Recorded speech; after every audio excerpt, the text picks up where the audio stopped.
In this lecture, we are going to see how to traverse an array. Array traversal means accessing each and every element of the array to perform a specific task. It could be just for printing each and every element of the array, or maybe I want to perform some kind of an arithmetic operation on the elements.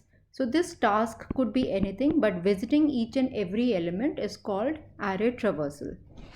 Let's see how we can build a function for this.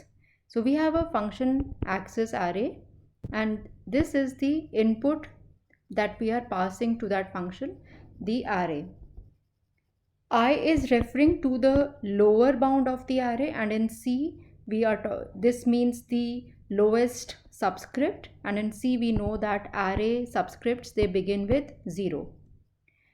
Upper bound is actually referring to the maximum number of elements that the array has, and if the array is not completely full, then it would refer to the number of elements which are currently present in the array. So suppose this array was completely full, the size of this array was 5.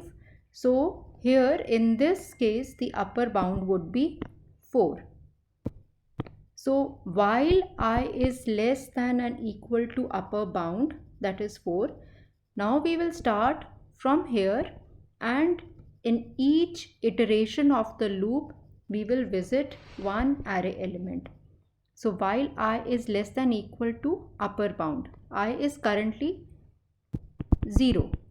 So that means it is less than the upper bound. Yes, we go inside the loop, apply the task to array I, to that a particular element, that is array 0, and then increment the value of I. So now I will become 1.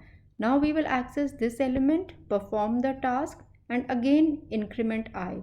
So in this way, we will access each and every element of the array. This is another example where we are performing a certain task on the array elements, that is, we are setting each element of the array to an even number. So we are running the loop from I is equal to 0, I less than 5, because the total number of elements that can be present here in this array is 5, and I plus plus. So we are running this loop, and in each iteration we are multiplying the index by 2. So when I was 0, that means we are accessing this element. This num I is equal to I into 2. That means 0, I is 0, 0 into 2. So it will be replaced by 0. In the next iteration, when I is 1, so we are accessing this particular element. Again, num I, that is num 1, is equal to I into 2. That means 1 into 2. So this would become 2. I plus plus, and we are accessing element number 2. Again, num I, that is num 2, will be replaced by I into 2. That means 2 into 2. This becomes 4.